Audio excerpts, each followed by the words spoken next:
ẹgbẹ́ àwọn àgbà ilẹ̀ haúsá tí wọ́n jẹ́ Arewa Elders Progressive Group wọ́n mà ti ránṣẹ́ sí ààrẹ Bọ́lá Ahmed Tinubu wípé kó má ṣe dánwò wípé yóò ṣe ìpàdé pẹ̀lú àwọn Fúlàní afẹ̀míṣòfò àti ajínigbé tó ń pè ní báńdíìtì gẹ́gẹ́ bí ìròyìn ṣe ń gbé kiri tó sì jẹ́ kó di mọ̀ pé bí wọ́n ṣe ń finá mọ́ àwọn báńdíìtì náà tó ń pa wọ́n nípakúpa ẹnìkan sì máa bá a lọ. Ẹ rántí wípé nínú ọ̀sẹ̀ tó kọjá yìí ni gbajúmọ̀ ọ̀gá àwọn báńdíìtì tí ìjọba ń wà ní tó máa ń fi inú igbó ìlú Zamfara àti Sokoto ṣe bùgbé ìyún Turji Bello ló máa ṣe fídíò síta níbi tó ti ń yọ̀ tó ń dúpẹ́ pé Ọlọ́run ó ń fún àwọn ní ìṣẹ́gun lórí ìjọba Nàìjíríà àti àwọn sójà tó sì ń lérí wípé àwọn ṣẹ̀ṣẹ̀ wá bẹ̀rẹ̀ ni àwọn yóò fi iná mọ́ ìjọba Nàìjíríà àti gbogbo àwọn ọmọ Haúsá àti gbogbo àwọn àgbẹ̀ táwọn yóò máa fi ẹ̀mí wọn ṣòfò nígbà tí wọ́n ti rí bí agbára Turji Bello bó ṣe ń ní agbára sí i tó wá di pé apá ẹnìkan ò fẹ́ ká mọ́ nílà àwọn kan náà màná ti gba Tinubu nímọ̀ràn wípé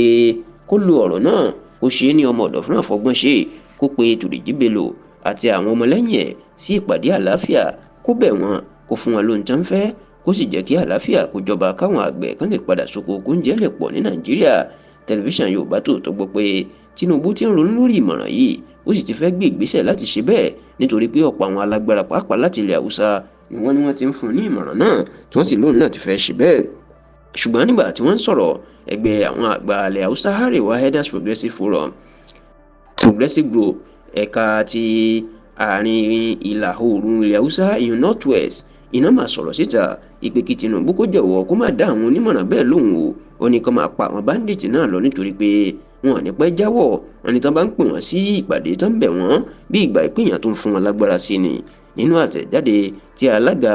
ẹgbẹ́ náà ti ẹ̀ka North West ìyún Alhaji Mustapha Dunsima tó fi síta èyí tó tẹ Tẹlifíṣàn Yorùbá Tòótọ́ lọ́wọ́ ni wọ́n ti gba Tinubu nímọ̀ràn pé èèwọ̀ má dán wò má bá Turji Bello àbáwọn báńdíìtì ṣèpàdé má bẹ̀ wọ́n má fọwọ́ra wọn lórí oníbẹ̀ ṣe ń finá mọ́ wọn tẹ́ ń pa wọ́n nípakúpa ó ní ẹ tẹ̀síwájú oníṣẹ́ rẹnu tó ń jà ó kàn ń janu kí wọ́n lè rò pé wọ́n sì wà ńbẹ̀ ni o ó ní ẹ ti fẹ́ pa àwọn báńdíìtì náà tán ó ní bàbá ń tẹ̀síwájú báyìí ọwọ́ yóò padà tẹ Turji Bello fún rẹ̀ tí wọ́n yóò sì padà ráwọn báńdíìtì ṣùgbọ́n tó ní Tinubu tó bá gba ìmọ̀ràn tó ń fún un tó wá gbẹ báńdíìtì tó ń bẹ Turji Bello ó ní bí ìgbà pé ó fẹ́ bá yí ìjọba ẹ̀ jẹ́ ni o. Ní báyìí ẹgbẹ́ àwọn àgbà ilẹ̀ Haúsá Arewa Elders Progressive Group wọ́n ti ránṣẹ́ ti Tinubu wípé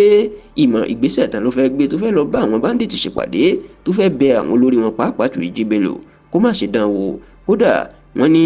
iṣẹ́ táwọn ológun tí wọ́n ń ṣe láwọn abúlé bíi Shinkafi Jibia ní ìlú Zamfara àti Sokoto tó ń pa àwọn báńdíìtì ní ìpakúpa lórí ilẹ̀ àti lórí òfurufú ó ní ó ń dùn máwọn àwọn sì fẹ́ kó máa lò bẹ́ẹ̀.